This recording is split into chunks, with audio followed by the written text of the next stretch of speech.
Hey, what's up, everybody? It's Troy. Hey, listen, the January jobs report just got released, and the economy in the United States absolutely crushed it. Check this out. Numbers will be coming out shortly. We're expecting 188 to 200,000. Wow. Whoever took the over, congratulations. 517,000. 517,000 non-farm payrolls, a blast off of a number. That's the highest number since February of 22 when it was 714,000. If you look at manufacturing payrolls, they were 19,000, 3 times expectations.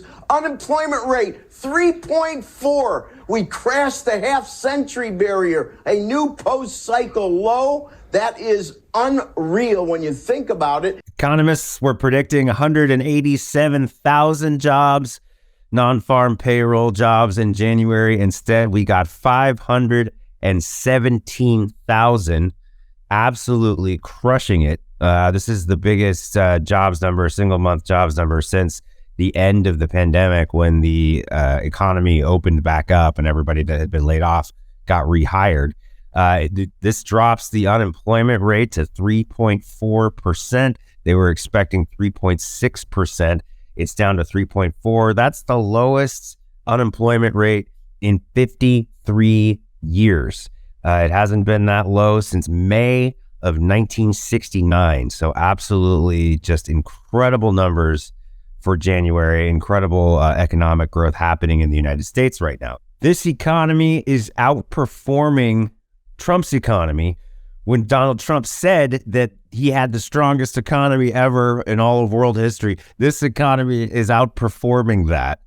So now we just grab our popcorn and wait for the MAGA Republicans to keep telling us that how Joe Biden is destroying the economy, how Joe Biden is destroying the country. With jobs numbers like this, with like economics growth like this, it's going to be pretty hard for them to make that argument. So what we're going to do is we're going to sit back and watch them hype up some culture war talking points, give us the next thing that we should all be afraid of, like pronouns or CRT, to distract from these incredible jobs numbers, from this incredible economic report for January, which just shows that the economy is doing incredibly well. And all the talking points that Joe Biden destroyed the economy, destroyed the country are just complete bullshit. This unemployment rate is so low. It's almost universal employment at this point. This is such a low unemployment rate that it has the Federal Reserve kind of freaking out. This is actually too good. These numbers are like too good. There's too many people with jobs. There's too much money cycling through the economy. So what you're going to see is the Fed's going to raise interest rates, try and slow down this economy. There's too much money in the economy, too much money cycling through with too many people with jobs, too many people employed, that they're predicting that it's going to cause inflation to go up, which is what the Fed does not want to happen. So they're it's probably a sign that the Federal Reserve is going to continue to raise interest rates, when we were all hoping they would kind of ease off on that and let the economy grow. They are going to be trying to shrink the economy now to prevent inflation. Although with numbers like this, and inflation is somewhat steady right now, and in fact, in a lot of places, prices are coming down.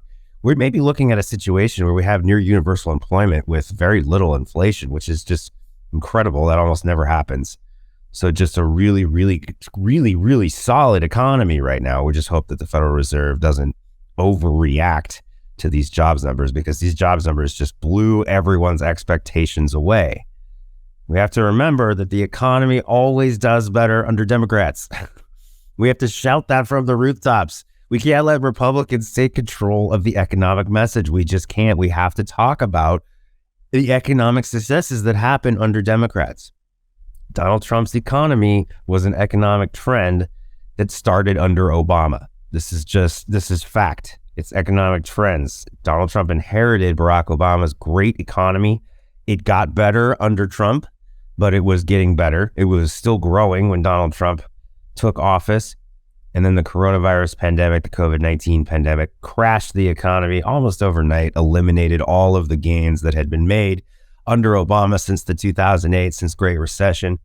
So Donald Trump essentially crashing the beautiful economy that he was given. Now we have Joe Biden in office, and we've slowly been recovering from that pandemic crash. over the 2 years that Biden has been in office. And now we are down to 3.4% unemployment, a 53-year low, breaking a half-century mark for unemployment rate in this country. So the economy is killing it under Biden, under Democrats. We had 2 years of Democrats controlling the presidency, the House, and the Senate, and this is the result. The economy always does better under Democrats. And remember, this also comes at a time when Republicans are attempting to hold this great economy hostage to force their culture war agenda, to force their right-wing culture war bullshit on Americans that don't support their culture war, that don't support their right-wing MAGA fascist ideology. We're currently in the middle of a debt ceiling fight. We've been given a couple months grace period here to figure out how we're going to deal with the debt ceiling. We have to raise the debt ceiling, otherwise the United States defaults on its loans, our credit rating takes a hit, and really our economy crashes, not to mention probably the global markets crash as well. So these people willing to threaten global economic catastrophe to hold the full faith and credit of the United States hostage, to hold the economy hostage, to try and force Democrats to make concessions for their right-wing culture war nonsense. So once again, this economy, these jobs numbers reminding us just what's at stake. We are fully in recovery mode. Things are getting better. Things are looking up for this country. This economy is incredibly strong, but Republicans still willing to hold that economy, to hold this nation hostage over this debt ceiling fight. Really, really scary, pathetic stuff. So predictably, the right-wing talking points today are all about the Chinese spy balloon. They're all about removing Ilhan Omar from her committee assignments in some sort of weird political revenge. They continue to talk about defunding Drag Queen Story Hour, preventing CRT, critical race theory, from being taught in K-12 education where it is not being taught. So just distraction after distraction after distraction, trying to scare their people into being distracted away from looking at these jobs numbers. What really, this is the bread and butter issue that people care about. How is the economy doing? What are the prices of goods? Can we get a job? Do people have jobs? The MAGA Republicans would like to continue to talk about stolen elections and engage in conspiracy theories and election denialism. And talk about some giant conspiracies that aren't there, all just trying to distract their people from these incredible economic numbers. It's just really sad, but indicative and predictable from the MAGA fascists in this country. When things are going really, really well in terms of the economy, in terms of the stability of the country, you can expect them to pull useless culture war bullshit to the forefront to try and scare their base, to try and distract their base from the fact that Democrats always do better on the economy, and Joe Biden's presidency is no different, is no exception to that rule.